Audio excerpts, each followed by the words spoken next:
Bonjour à tous et bienvenue dans cette nouvelle édition d'EuroQuestion, la série courte de webinaires de l'Institut Jacques Delors. Aujourd'hui, en direct depuis Berlin, nous avons le plaisir d'accueillir Jack Wernert, chercheur au Jacques Delors Center. Suite à l'implosion de la coalition Feu tricolore en novembre 2024 et aux résultats des élections de ce dimanche, le paysage politique allemand se trouve à un tournant décisif. Ces résultats auront des répercussions significatives, évidemment en premier lieu pour l'Allemagne, mais aussi pour l'Union européenne. Le prochain gouvernement devra repenser tout d'abord le modèle économique allemand en crise et deuxièmement naviguer dans un contexte international perturbé par les événements tels que les annonces de Donald Trump et la guerre menée par la Russie en Ukraine. Donc, quelles perspectives pour la politique européenne de l'Allemagne et, par extension, pour la relation franco-allemande? Je vous rappelle que vous pouvez utiliser l'outil questions-réponses en bas de votre écran. Sans plus attendre, Yann, je te laisse la parole. Bonjour et merci pour l'invitation. Merci à tout le public pour l'intérêt que vous portez à cette question. Pour moi, c'est un peu un air de déjà-vu inversé, vu que l'année dernière, tous les yeux étaient rivés vers Paris lors de la dissolution de l'Assemblée nationale et tout le monde en Allemagne s'est posé les questions, mais qu'est-ce que ça signifie pour nous? Qu'est-ce que ça signifie pour l'Europe? Maintenant, on a un peu une autre situation, mais d'une manière très française, je vais aborder la question de l'impact de cette élection allemande sur l'Union européenne en trois points. Je vais être très rapide sur les deux premiers points et je vais commencer sur l'importance qu'a l'Allemagne pour l'Union européenne de manière, un rappel très bref, et ensuite partir un peu du débat national pour partir sur les questions européennes et les priorités à venir que l'on escompte du gouvernement qui n'est pas encore en place. Alors d'abord, quelle importance pour l'Union européenne? Euh, la prochaine page. Si. Déjà, le poids de l'Allemagne n'est pas vraiment institutionnel au sein de l'Union européenne. Il a un poids institutionnel limité, un septième des députés au Parlement européen, toutes couleurs politiques confondues, bien sûr, un seul siège au Conseil. Son poids, c'est plutôt le poids lourd économique, 25% du PIB de l'Union européenne, le poids démographique, le pays le plus important de l'Union européenne. Poids militaire, même si la Bundeswehr n'est pas en très bon état, rien que par la masse économique du pays, ça fait déjà quelque chose de très substantiel. On pense aussi à l'aide à l'Ukraine. Et évidemment, le poids lourd financier. Tout cela génère une certaine crédibilité quand l'Allemagne fait des propositions ou quand elle ne se bouge pas, cela crée un problème. Quand elle est amorphe, c'est quelque chose qui bloque quand même la route vers beaucoup de solutions européennes, même si au niveau institutionnel, on peut passer outre. Ensuite, cette crédibilité donne aussi une capacité à fédérer beaucoup d'États qui ont des vues similaires sur le point de vue économique ou militaire. Voilà. Donc là aussi, si l'Allemagne n'est pas en état de décider ou décide de ne pas avancer sur les dossiers européens, ça peut créer un problème à ce niveau-là. On peut passer à la prochaine page. Et bien évidemment, le moteur franco-allemand est toujours encore essentiel pour l'Union européenne et nous connaissons tous les problèmes que traverse la France au niveau budgétaire et aussi avec une Assemblée nationale difficilement en état de prendre des décisions.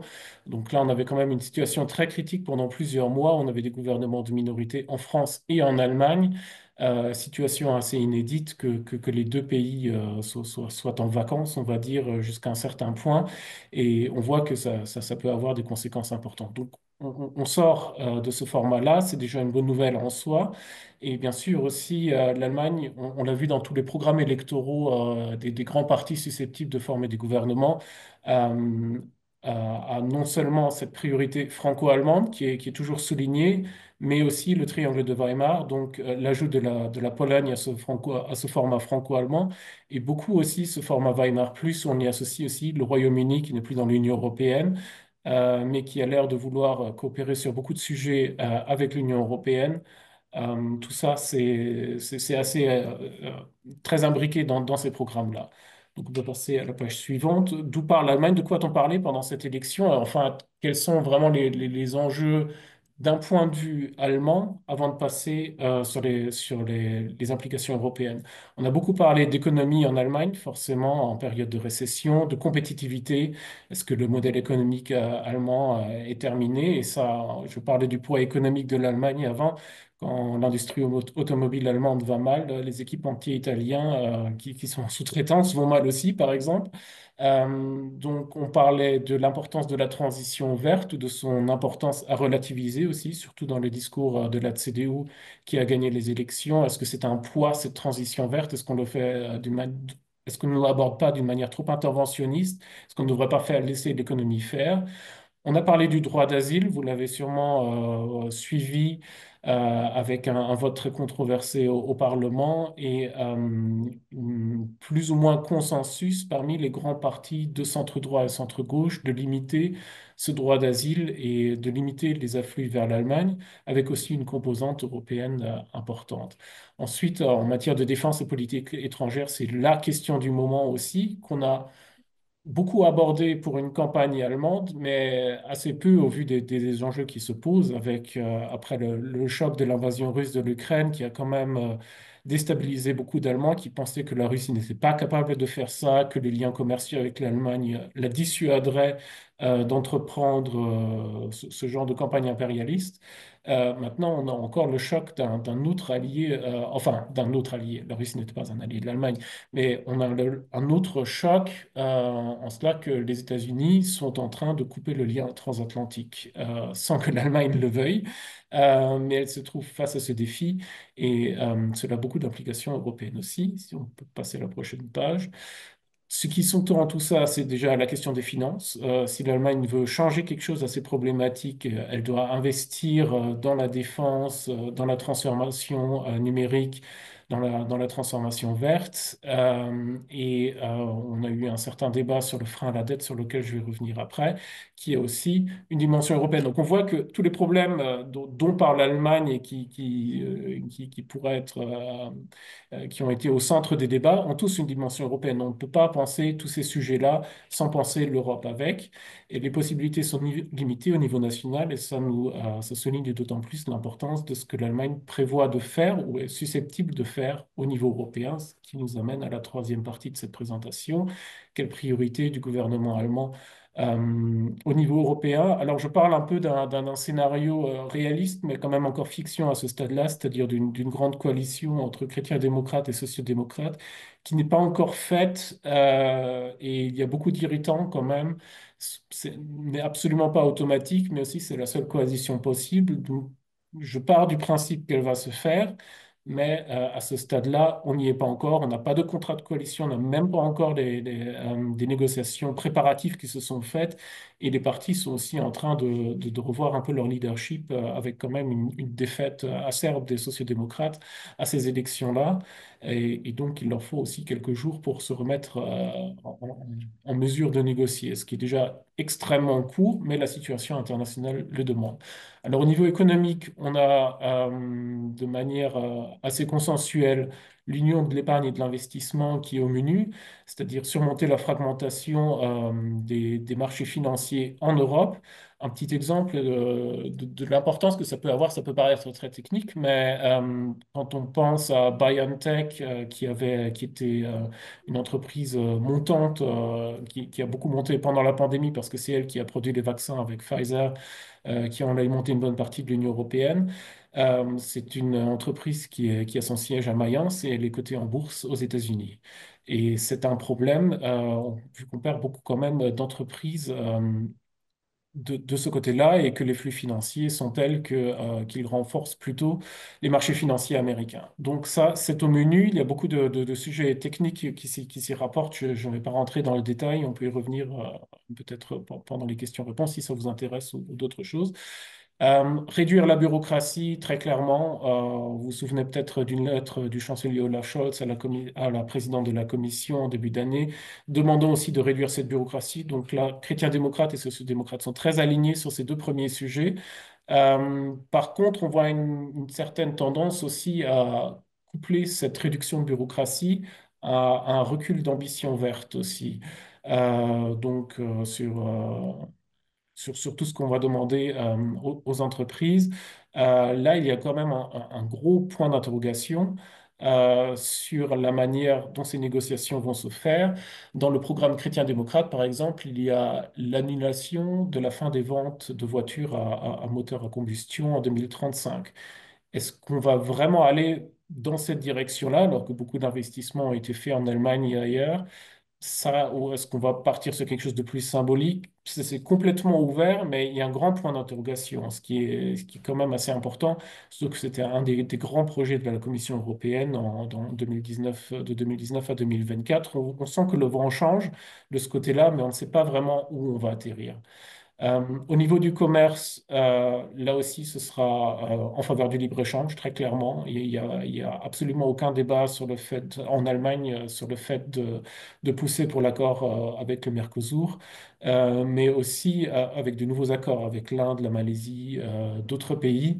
Donc, d'un point de vue allemand, le marché d'exportation chinois n'est plus ce qu'il était. C'est plutôt la Chine qui fait concurrence sur beaucoup d'industries, sur de domaines où l'Allemagne est forte, comme la chimie. Les États-Unis menacent l'Europe de droits de douane, ne sont peut-être pas forcément non plus les partenaires principaux de ce côté-là. Il reste les fondamentaux, bien sûr, l'Union européenne et le commerce très important au sein de l'Union européenne, mais il y a quand même, d'un point de vue allemand, cette nécessité de se tourner vers d'autres marchés pour se rendre moins dépendant. Et je sais bien sûr que la position à Paris est bien différente, pourrait être plus différente. On peut peut-être passer à la prochaine page. Sur la défense et la politique étrangère, la bonne nouvelle pour l'Europe, c'est qu'il y a vraiment ce sentiment d'urgence qu'il faut apporter une réponse européenne immédiatement pour soutenir l'Ukraine, pour éviter que Donald Trump dicte ses conditions unilatéralement à l'Ukraine et en dicte des conditions qui seraient telles qui se rapporteraient à une reddition sans condition. Donc là, on a vraiment, dès la soirée électorale, Friedrich Merz était très clair sur ce point. Il a été président d'une organisation transatlantique pendant longtemps. Pourtant, lui, il est également très clair, comme les autres.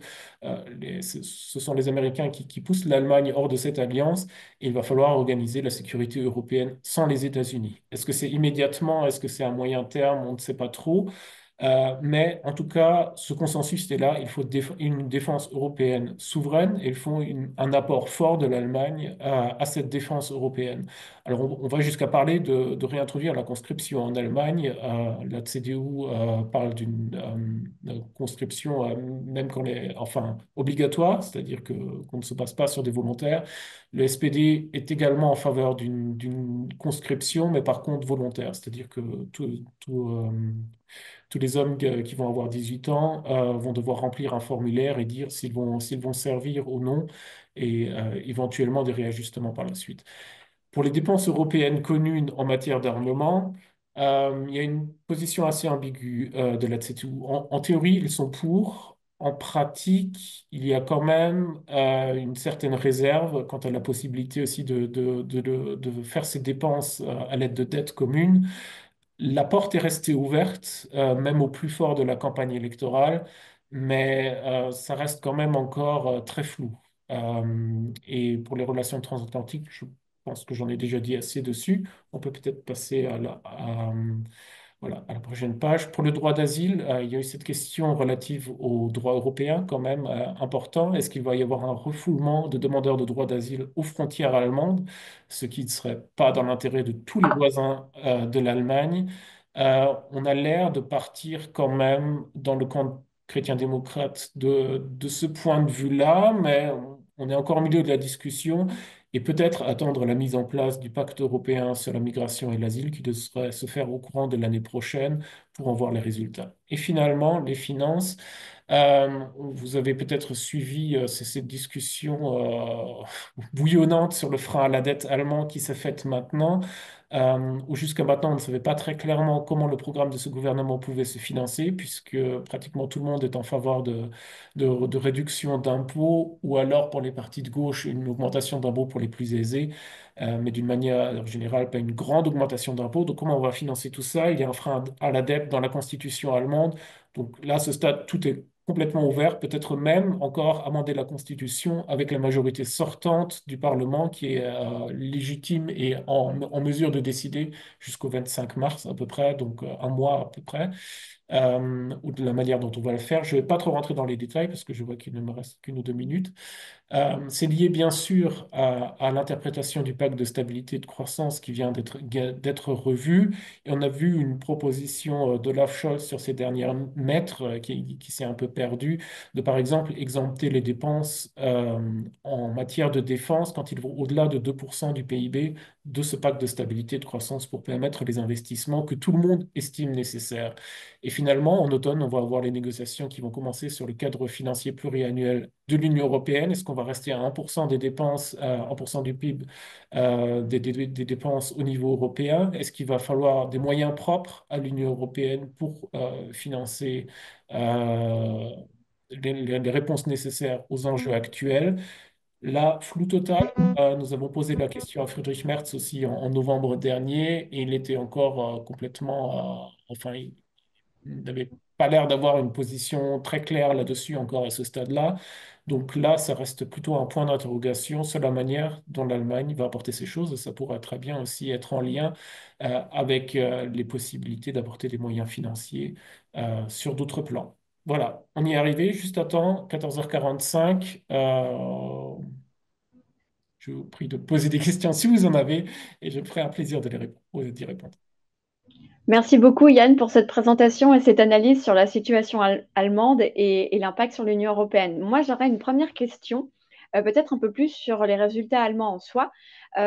Donc, est-ce qu'on peut dire qu'avec les résultats des élections du 23 février, l'Allemagne est entrée dans une ère de polarisation politique, au même titre que ce qui se passe en Italie, en Espagne ou même aux États-Unis? Oui, on voit une certaine fragmentation du Parlement déjà qui a été un peu limitée par la manquée par deux petits partis qui n'ont pas pu rentrer dans le Parlement, mais qui sont passés assez près quand même. Bien sûr, la montée de l'extrême droite qui apporte en soi une extrême polarisation du débat. Et c'est vrai qu'on avait un débat, une campagne électorale très, très virulente quand même. Ça ne s'est pas vu durant l'ère Merkel, peut-être, oui, un petit peu plus tôt, c'était encore un peu plus, plus mouvementé. Mais en tout cas, il y a une nouvelle virulence dans ce débat qu'il n'y avait pas avant. Et je dirais que les années Merkel, où on avait quand même un centre assez consensuel et qui ne se jetait pas beaucoup de choses à la tête quand même, qui a disparu, avec un clivage gauche-droite beaucoup plus prononcé et qui va être un problème dans la formation de cette grande coalition, parce qu'on a un peu l'habitude de voir ça comme quelque chose qui a déjà existé souvent en Allemagne et donc qui va se faire rapidement. Mais on a d'autres personnes aux commandes, on a une autre orientation politique, des chrétiens démocrates, des sociodémocrates, qui va être difficile de mettre en accord. Merci. On a reçu plusieurs questions sur la personnalité de Friedrich Merz et est-ce qu'il serait une chance pour l'Europe alors qu'Olaf Scholz avait plutôt une position qui était plutôt éloignée du président Macron. Est-ce que Merz est un Européen convaincu ou est-ce que, comme pour Scholz, l'Europe est un peu à subir? Alors, sans partager forcément l'avis sur Olaf Scholz, je dirais que Friedrich Merz est très clairement pro-européen, qu'il a une grande ambition. On voit qu'il a déjà tissé beaucoup de contacts au niveau européen, notamment avec Emmanuel Macron, qu'il a cette volonté de faire et qu'il a aussi une autre possibilité de le faire. Vous vous souvenez peut-être des premiers pas de la coalition tricolore en Allemagne en 2022 avec le Fonds spécial pour la Bundeswehr, le discours sur la Zeitenwende, la mobilisation de moyens financiers énormes qui ensuite n'a plus pu avoir lieu, notamment en raison de ce frein à la dette qui n'a pas été, pu être contourné. Il y a encore eu d'autres décisions. Je ne vais pas retourner dans le détail, mais en tout cas, Friedrich Merz pourrait avoir les ressources aussi pour cette ambition. Et il va trouver un environnement relativement favorable au niveau politique avec beaucoup d'hommes et de femmes politiques issus du PPE, donc du Parti populaire européen de centre droit au niveau européen, ce qui facilitera un peu la tâche.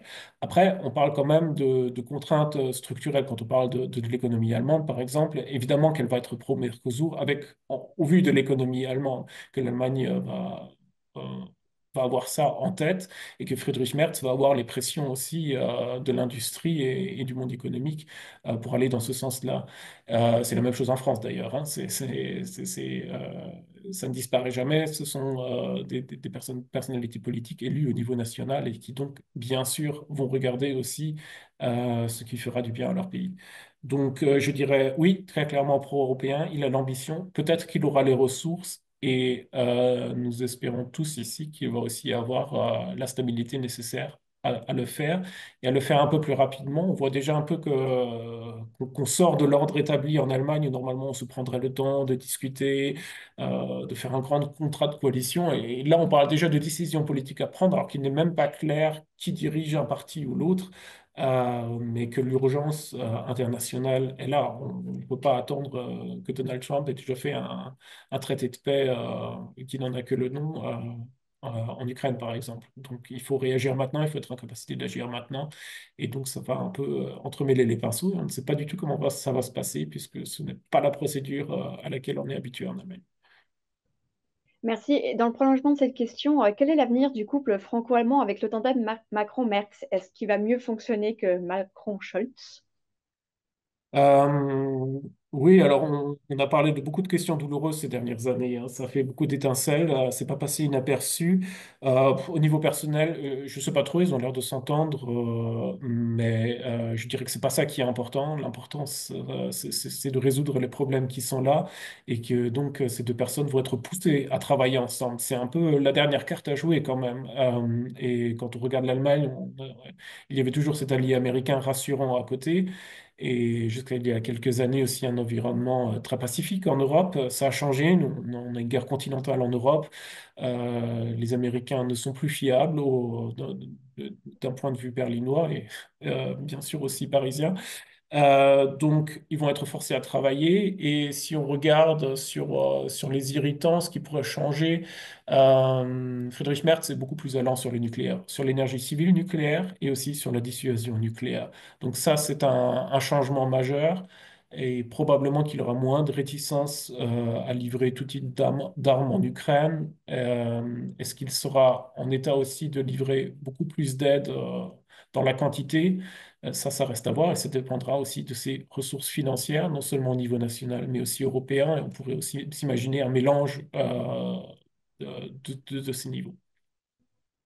Merci. Alors, aussi dans le prolongement de cette question, on a reçu une question d'une auditrice du point de vue de Frédéric Merz. À quoi ressemble une Europe de la défense et est-il sérieusement envisageable d'élargir le parapluie nucléaire français à l'Allemagne et à d'autres pays européens?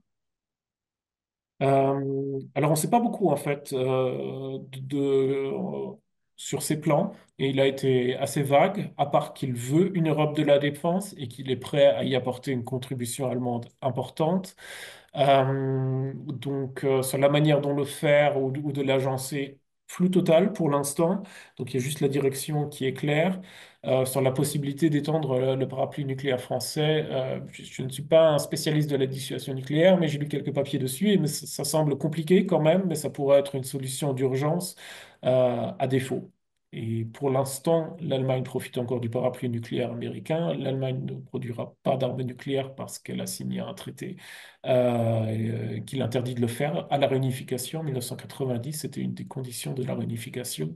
Donc oui, ce dialogue sera important et peut-être qu'il le sera important dans quelques années, peut-être qu'il le sera important très vite aussi. On ne sait absolument pas et ça dépendra des messages aussi envoyés par Washington.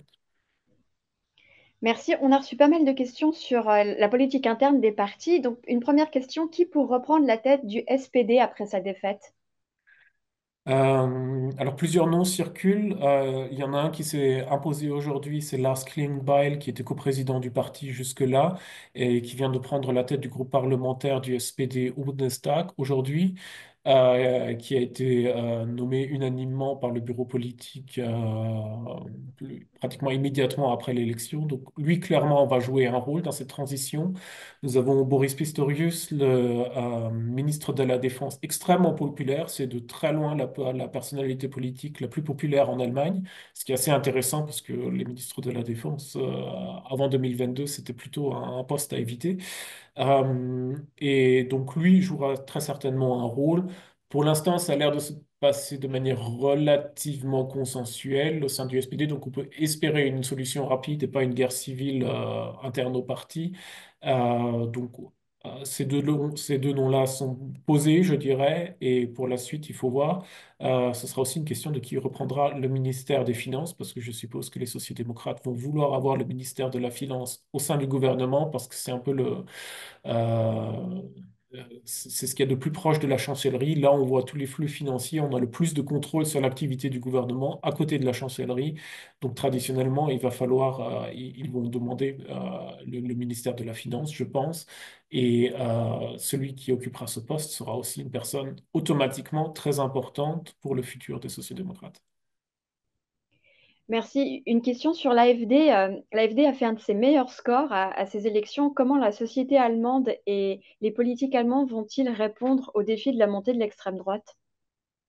Euh, oui, personne n'a une solution vraiment patente. Il y a eu l'essai de Friedrich Merz de se poser, de se positionner sur la question de la migration et d'être très dur de ce côté-là. De toute évidence, ça n'a pas fonctionné pour ces élections-là. Le score de la CDU-CSU est faible au niveau historique.